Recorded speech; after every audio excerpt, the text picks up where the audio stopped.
Le Transgabonais, un demi-siècle de lien, un nouvel élan pour l'avenir. Depuis bientôt 50 ans, le Transgabonais relie les territoires et les populations. Bien plus qu'un chemin de fer, c'est la ligne de vie du Gabon, au cœur de son développement. Mais ce bien commun a vieilli. Les installations sont fortement mises à l'épreuve par la nature et la hausse du trafic, tandis que des activités économiques et l'habitat se sont développés au plus près de la voie.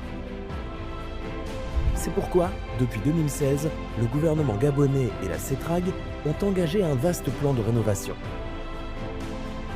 Objectif : renforcer la sécurité et améliorer la qualité de service.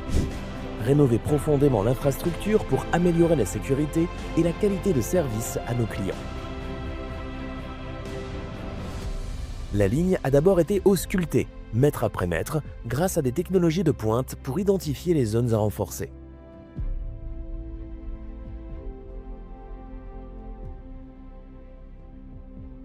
Puis une usine a été construite à Boé pour produire des traverses en béton plus résistantes.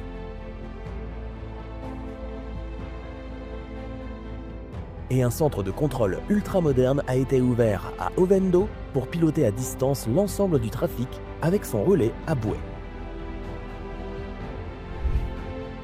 En moins de 10 ans, plus d'un tiers des voies et traverses a été remplacé, parfois dans des conditions extrêmes et sans jamais interrompre le service.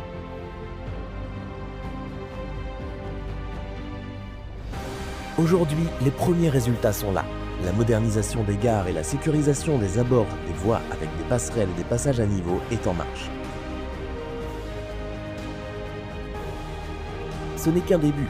Grâce au financement, nous accélérons le mouvement.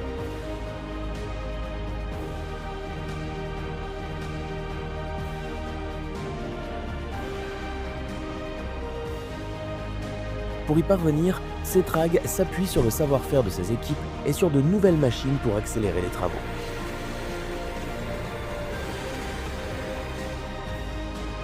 Dans certaines gares, nous allons doubler les voies pour fluidifier le trafic et prioriser le trafic voyageur. La sécurité reste notre priorité.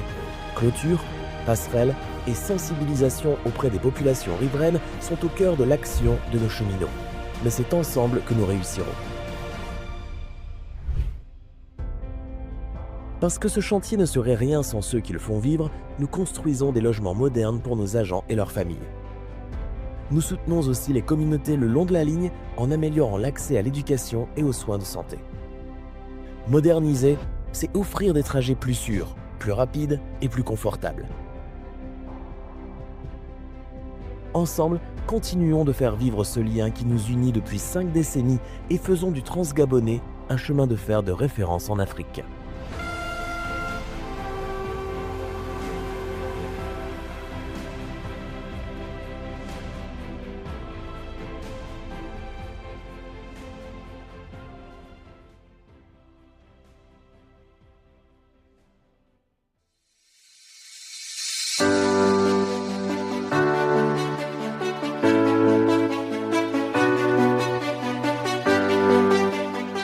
L'objectif de cette caravane est de mettre en lumière les rôles vitaux et les potentiels de ce chemin de fer. On a identifié les premiers potentiels de ce chemin de fer.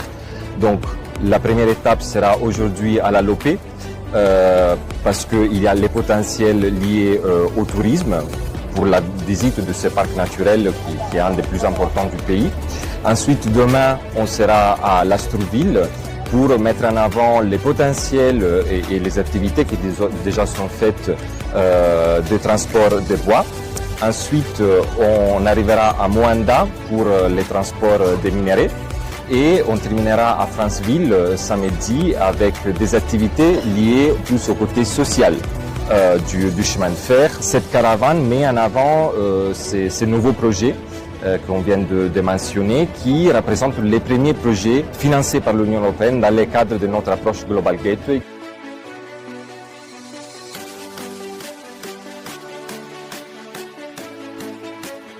L'État vient ici pour participer, pour voir et s'assurer, parce que vous êtes sans ignorer que la nouvelle vision du président de la République, chef de l'État, chef du gouvernement, son Excellence Brice Clotaire Oligui Nguema, c'est d'accompagner les entreprises nationales. Donc nous voulons aussi nous assurer de l'effectivité de ces fonds au profit, effectivement, ce pourquoi ça a été octroyé. Donc,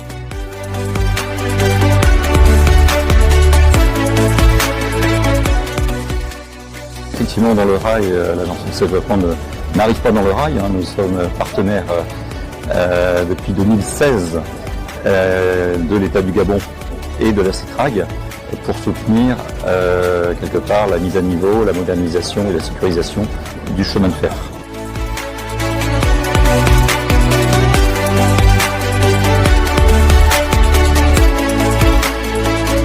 Donc la caravane organisée par l'Union européenne et l'Agence française de développement sur le chemin de fer permet donc de présenter les investissements qui ont déjà été réalisés mais qui vont se poursuivre aussi. Parce que dans une première phase, nous avons eu le programme de remise à niveau de la voie ferrée dont l'objectif principal était de restaurer la capacité de la voie ferrée qui est de 16 sillons, donc 16 trains qui circulent chaque jour. On est aujourd'hui autour de 10 trains en moyenne et donc atteindre la capacité de transport de 12 millions de tonnes.